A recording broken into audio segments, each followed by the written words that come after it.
This podcast series is supported by members at Patreon. If you want to support this podcast series, head to patreon.com/Cascadian Beer.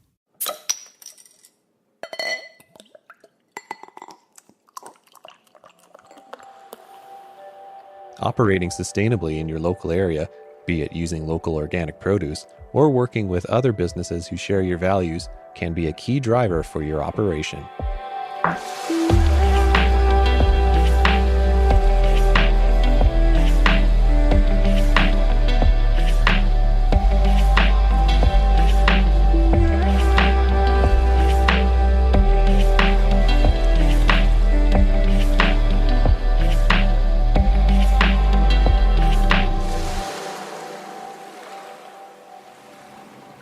Welcome to the Cascadian Beer Podcast. My name's Aaron and I'm a Cascadian. I have a background in radio and television broadcasting, I'm a music producer, and I have a passion for beer. I don't consider myself to be an expert in beer by any means, but I do enjoy and respect the craft and the passion of these brewmasters. I want to learn from these pioneers on what sets them apart from the rest, and why they choose to call Cascadia their home. Cascadia is a bioregion in the Pacific Northwest on the North American continent. It is made up of the U.S. states of Washington and Oregon, as well as the Canadian province of British Columbia. In this podcast series, I'll be profiling the unique breweries of Cascadia, a region that has a strong presence on the international beer scene. In this episode, I'm in Vancouver, BC, just off Marine Drive at a cozy tasting room which features organic beers and other organic treats. Dogwood Brewing opened its doors as Vancouver's first organic brewery. My name is Claire Wilson. I am the owner brewmaster here at Dogwood Brewing. All right. And when did Dogwood open? We opened our doors here in the tasting room just over 2 years ago in 17th of March, St. Patrick's Day, 2015 was the first day that we opened here. Mm-hmm. Was that deliberate? Because I can kind of pick up a bit of an Irish accent off you. Yeah, I'm from Ireland. I moved around a lot as a kid, so my accent's kind of crazy. But it wasn't on purpose. We've been waiting for so long. We thought we'd be open before Christmas. We were brewing before Christmas. We started brewing in November when we got our brewing license, and we were just waiting and waiting. And they did this changeover in the way the LDB system worked. Mm-hmm. So if we didn't open that week, we didn't open March 17th, we wouldn't have been able to open for another month. So we just managed to squeak in. It meant that a lot of our SKUs weren't officially registered and stuff. So we were just opened in the tasting room. We couldn't actually sell to bars or restaurants. That was our opening day. And it makes it great for our anniversary parties every year to be able to tie back into St. Patrick's Day. That's it's a day easy one to remember. Yeah. It's a day when people are looking for something fun to do anyway. So yeah. So how busy was that opening night then? It's actually really quiet because we had no notice that it was coming. Oh. So we just opened and we told our friends and family. They didn't have any notice of events. So yeah, it was like that for whole first week was pretty quiet. It was almost like you woke up that morning like, I'm going to open today. Yeah. So what beers do you tend to focus on here? My whole focus when I was making the big decisions for the brewery was to come at it from a position where I was going to be really proud of the decisions I made in 20 years. There's a lot of things happening in the way there's a lot of changes that are happening in the world, and where brewing beer and making beer was a reusable bottles that were washed and returned. And the industry part of it has got so far away from that now. I worked for facilities where we were ripping out all our reusable lines because people weren't using them anymore. So it's a really disposable, wasteful industry. So when I made all of my decisions, I made them from that perspective, that I wanted to do the things that I would be most proud of looking back on in 20 years' time. So I went with the cans and a canning line, not bottles, because cans are infinitely recyclable. The bottles come from China, purchased cheap, shipped in big containers, used once and crushed. And people think that they're being sustainable by purchasing bottles that they might get washed and refilled. They don't. They don't. Nobody's doing it anymore. Hardly anyone's doing it anymore. So that decision to go with cans and 6-packs totally changed the decision about the type of beers we were going to sell. It's what people want in certain packaging. Whereas you buy something crazy in a bomber bottle, you buy chili, chocolate, banana pepper, mushroom beer. You'd be like, okay, let's try it. You're not going to buy a 6-pack of that beer. You're like, that could be awful. I don't want 6 of them. So the beers that we are launching, our 6-packs, our core beers that we do are all classic historical styles. The honey lager is just a really light, refreshing lager. It's very clean, very down the line. It's non-offensive. We have a lot of people who aren't beer drinkers, don't like beer, who really enjoy drinking that beer. Our Fest is a 300-year-old recipe. And I love that beer. Yeah. And it's based on the original Oktoberfest recipe from 300 years ago from Munich. We get all our ingredients locally, but we have those roasted Munich malts that have those flavor. The yeast that we use is Weinstefan's strain. We culture it up and we use our own yeast here, but it's from that. It's that same genetic strain that's that original yeast from the oldest brewery in the world. It's a 500-year-old brewery. It's their yeast strain. So that's why you get like these really classic styles of beers.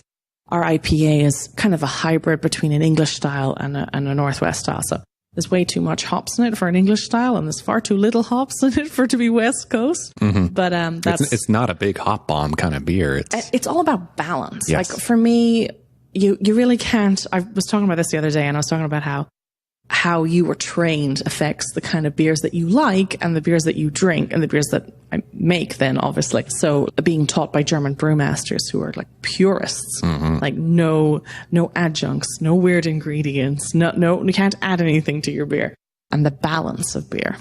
So these really, I personally enjoy drinking a big West Coast IPA, but when you're thinking about what kind of beer you want in a 6-pack, if it's a beer that is so hoppy it's stripping the enamel off your teeth, maybe that one is not one you want 6 of. Maybe you want 2 of those and then something else. So we went for like a really well-balanced IPA. It's got quite a malty base to it. So it's that nice balance of you're getting those hop flavors and stuff with it, but it's not just like, bam, smash your mouth. And we've got a triple IPA on at the moment. So everyone thinks it's going to be just 3 times the hops. It's just going to be this huge hop bomb. But it's 3 times the hops and 3 times the specialty malt. So it's dark and malty and rich and really hoppy and dry hopped. So it's still not that huge hit in the face. Like a lot of the Northwest brewers would brew with dextrose and sugar and stuff to be able to get that really light body with that extreme hop profile. Whereas that's not typically the type of beers that I enjoy. So I tend to go the other way with ours, when I'm making the recipes. So a key thing for you here at the brewery is all your beers are actually organic. What was the main decision for you to go all organic? It was primarily the influence of our good friends, Brian and Rebecca at Cronogue. They're strong advocates for getting everyone to brew organic and to encourage breweries to put one organic beer in their line. They were an amazing support to us with helping us get organized and get the paperwork together, and really helped us make those connections that we needed to make with the organic farmers to be able to find the growers that we'd be able to get. And it was kind of a perfect time for us because our other aspect of that is local. So we buy all our ingredients as close as we can to us. So we're buying from those local organic growers, which means that BC's organic farmers, the money's going straight back to them.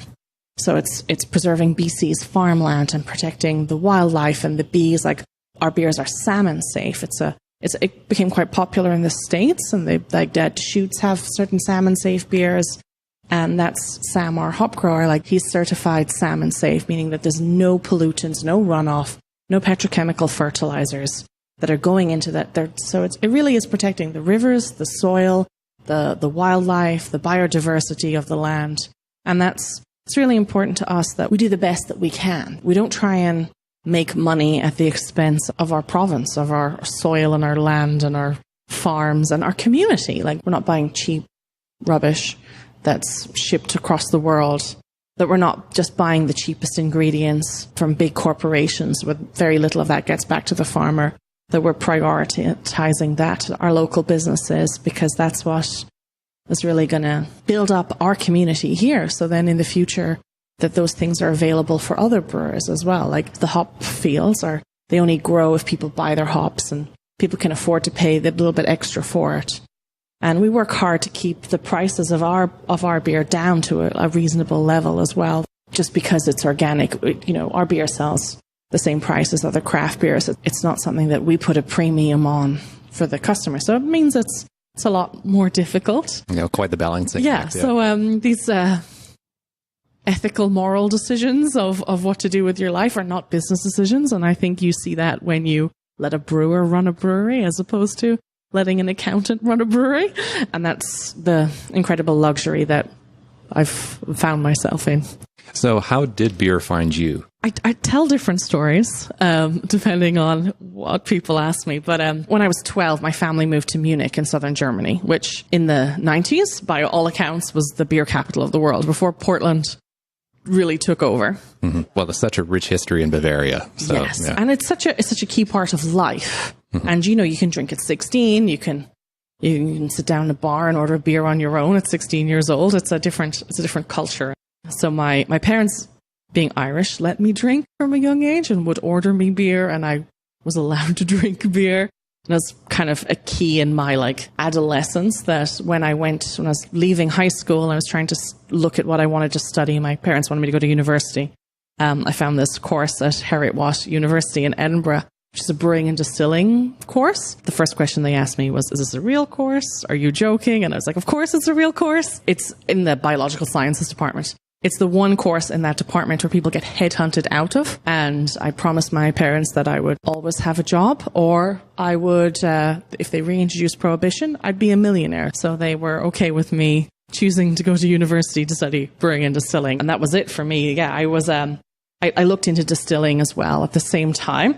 But in Scotland, it's very much an old boys club. It was very hard, very traditional, very hard as a female to make any inroads into that. So I swung wholeheartedly into beer, and I have been working in beer. Well, there's still a bit of a old boys club mentality, I feel like, in beer, right? It's quite welcoming. I haven't felt it the same way. I suppose it's, when there's hundreds of years of tradition, mm-hmm. people are like, know your place. Whereas beer, especially craft beer, it's changing constantly. It's innovation.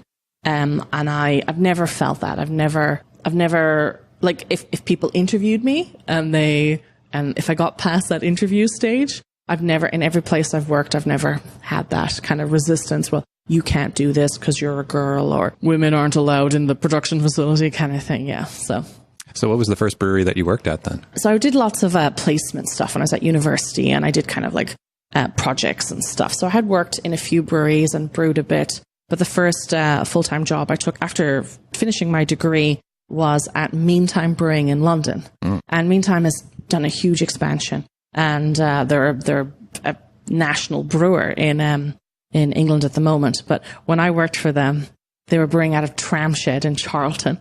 And we had 6 fermenters, and they just won a supermarket contract. So they were just go through a big spike in production.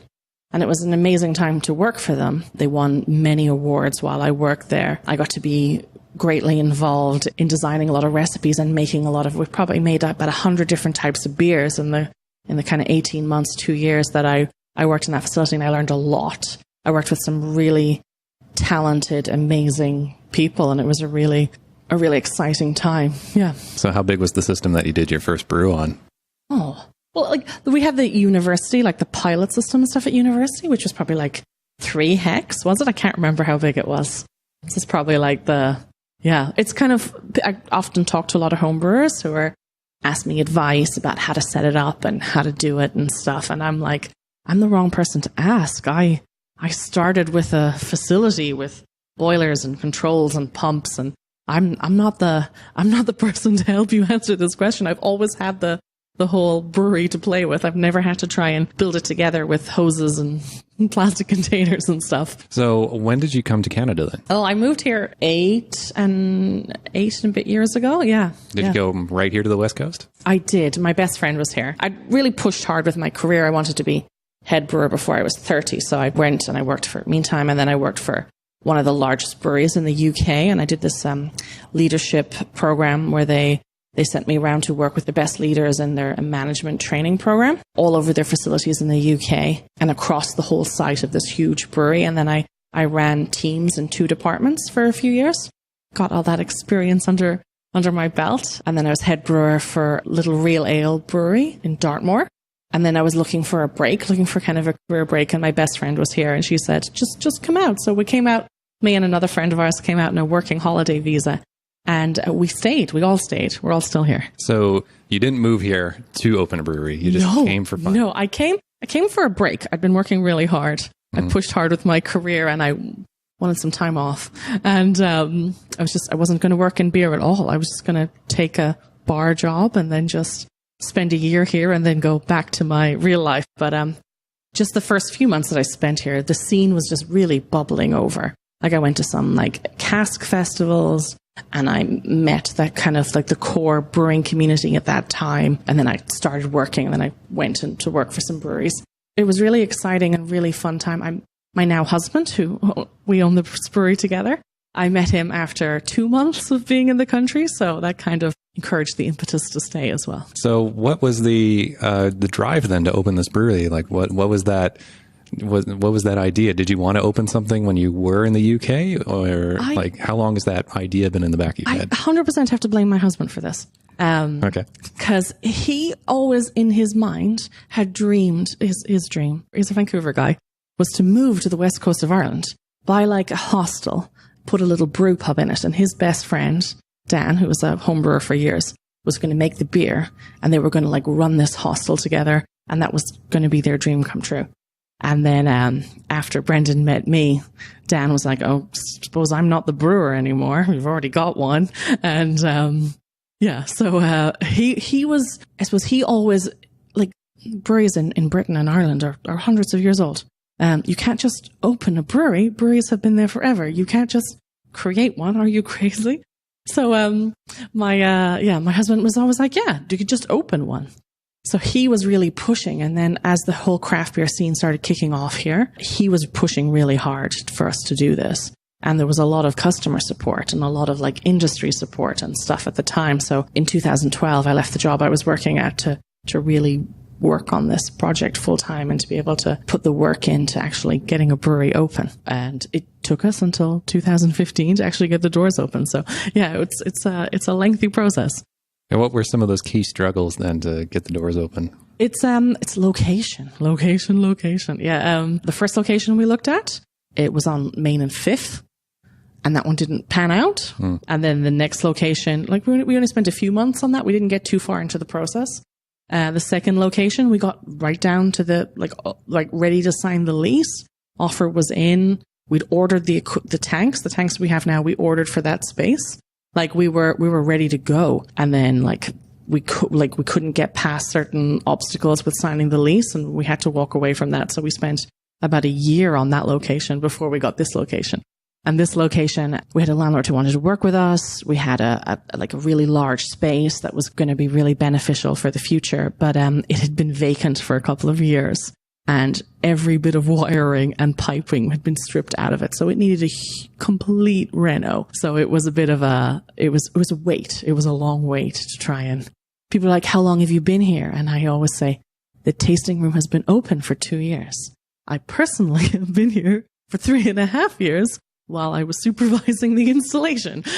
And you have tons of room to expand back there. Yeah. That was, we watched everybody in Vancouver open up and max out their space after 12 months. So we went big. We went really big. And so how big is that system? Well, the system itself isn't too big because we ordered it for the other building, which was only like 3,000 square foot. We actually took down the mezzanine floors when we moved in. It was 14,000 square foot, but we took the mezz down. So we've got 12,000 square foot here for our facility. Mm-hmm. Did you run out of beer when you first opened? Because we had a really slow, terrible opening because we were waiting to open for so long. We didn't run out. We did actually. We ran out of like a couple of types of beer, like at certain points. Like when in the first couple of months we ran out of honey, and then like for another week we didn't have any IPA. Mm-hmm. But yeah, we didn't end up drinking it dry. Mm-hmm. No. And what is your favorite beer to make? Oh, that's a tricky one. I love making new stuff because we sell so much of our core brands that it's kind of automatic. I make it and then I go, oh, I forgot to check it. And I check it and it's perfect. I'm like, okay, good. That's got to be a nice feeling though. Yeah. It's practice though. Yeah. I show off. I was training my assistant brewer and I was weighing my hops. So I just scoop them up and I eyeball it and I shake some out and I go, that's the exact right amount. And then I drop it on the scale. And she's like, how did you do that? It's like magic. And I'm like, it's practice. If you do it all the time, your brain and you don't have to use your conscious part of your brain. Your hand almost remembers exactly how much it is. But yeah, I love doing new stuff. I don't have that much play to do it, but we have our wit beer on at the moment, which was fun. It was black pepper and coriander. And, I hadn't made one of those for a long time. And our triple IPA, getting the recipe right for that, because I had some pretty lovely triples last year, and I was kind of marinating through those ideas, keeping them in the back of my head of what kind of beer I'd like to craft when we do our next seasonal. I was talking to Tom. I just recently hired a head brewer. I was talking about the next brews that we have to do, and it's written on the board in the back. It says, stout, fest, something fun, because that's what I told him. Something fun, and then keep going with the thing. So yeah, it's always nice to do that. It's always nice to exercise that part of your brain that you don't always get to use. Mm-hmm. I think you've made an orange creamsicle before, haven't you? Yeah, so we do really fun stuff in the tasting room. We do really small batches. We make less than 100 liters of each small batch we do. And some of them are incredibly popular, like the London Fog. People just ask us for it constantly.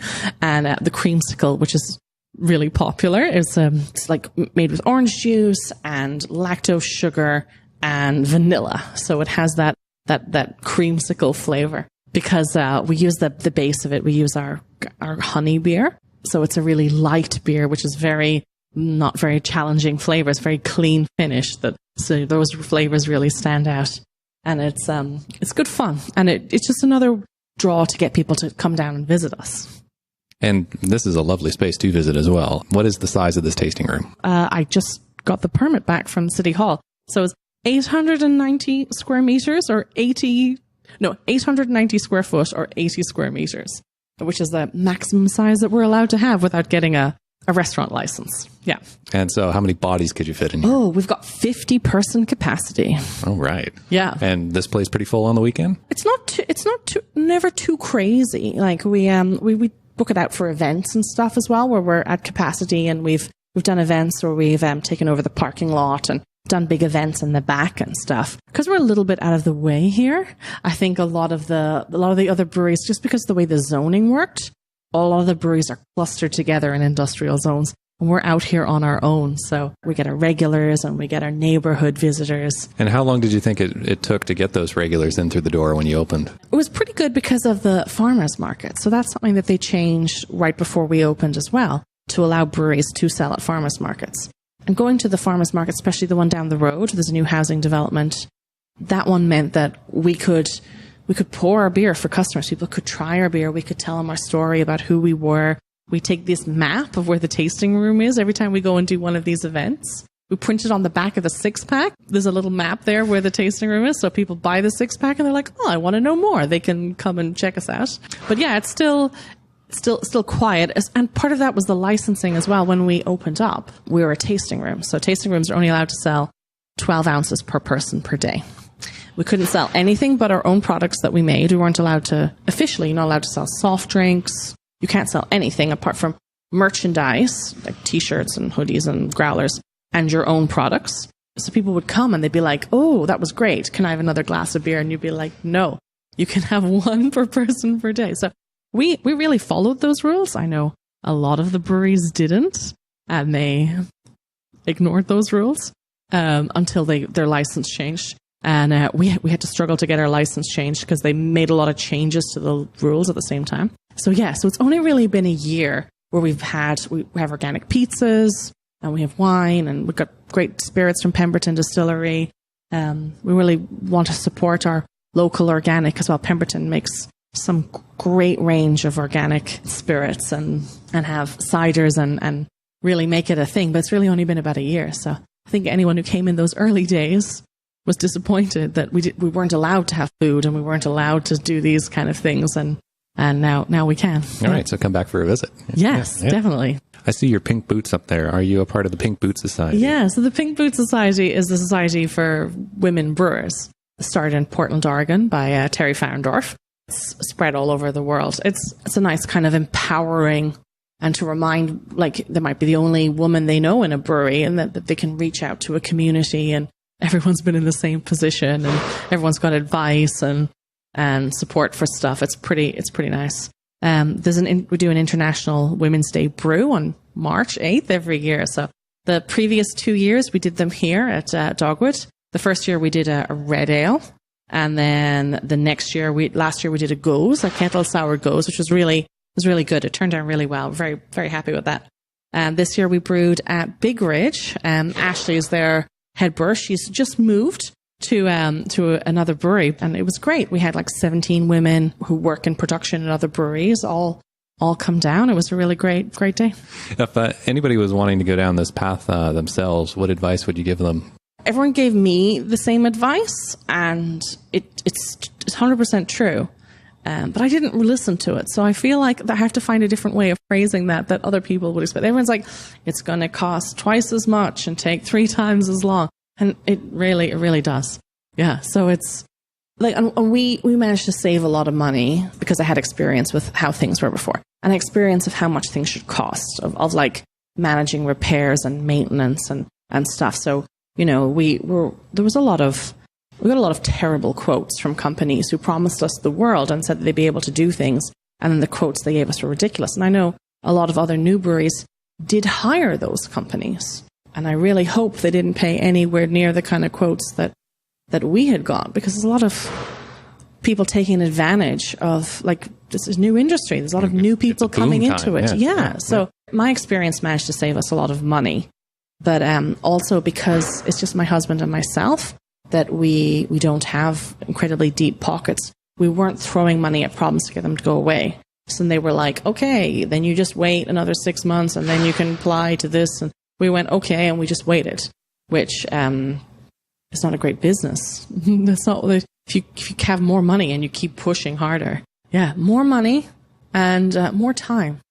And I did it all myself, really. My husband works in film, so he's does really long days and he's not really available. So in the beginning, it was just me. Like, we still have afternoon tasting room hours, because when we started, I'd brew in the morning and then work in the tasting room in the afternoon, and then try and get the paperwork done. And then, yeah, so it was all, it was a one-woman show for a very long time.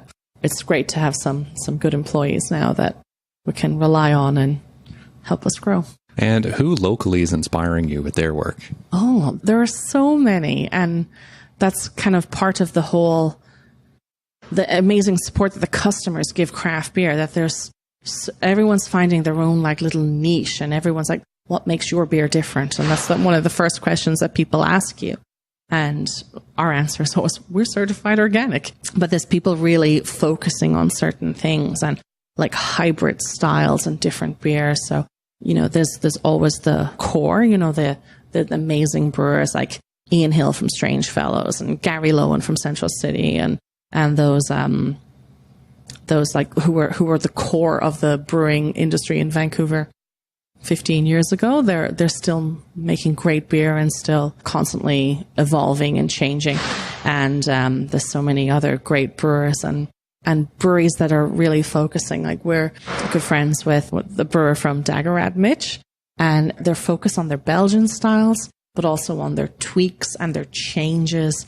They're making world-class beer, and it's all happening right here in the Lower Mainland. So it's a really exciting time for local beer drinkers as well as us giant beer nerds. Mm-hmm. And I mean, you said earlier that, you know, people ask you all the time for your advice as a, you know, for the home brewing scene, and you couldn't really give them an answer for equipment, but could you give somebody that's wanting to start out in beer, like what would be your number one recommendation for somebody that's looking to get into brewing? Like cleanliness and temperature control. That's my one advice for home brewing, because as a beer judge a lot of homebrew competitions and stuff as well. Yeah, first thing's cleanliness. And it's a whole different level of cleanliness for people who haven't worked in like a food facility or something before. It's, you know, you clean it and you like spray it all down and you can't touch it. If you touch it again, you have to clean it again. And that whole kind of sterile technique, which is difficult at home, and you can't control the environment that you're making your beer in to as much a degree as you'd like. And then temperature control. You can't make a lager in the summer without temperature control. It's not going to taste Right. It's going to taste awful. And that's how you, like, as a brewer, like, really step up your game to be able to make the beers exactly like you want to make them.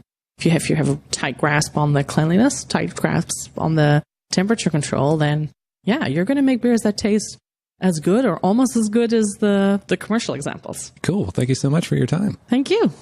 Thank you so much to Claire for her time, especially since it was a day off when the tasting room was closed when she spoke with me. You got to go by Dogwood and check it out. Fantastic beers on tap. Even the rotators, there's always something fun on, as she says in her interview there. Something fun, brewed all the time. If you enjoyed this podcast series and you would like to support it, go to Patreon at patreon.com/Cascadian Beer. As little as $1 an episode can help fund this podcast series. If you want to follow us on Facebook, you can, facebook.com/Cascadian Beer, or on Twitter at twitter.com/Cascadian Beer. Thank you so much for listening. And until next time, remember, support your local.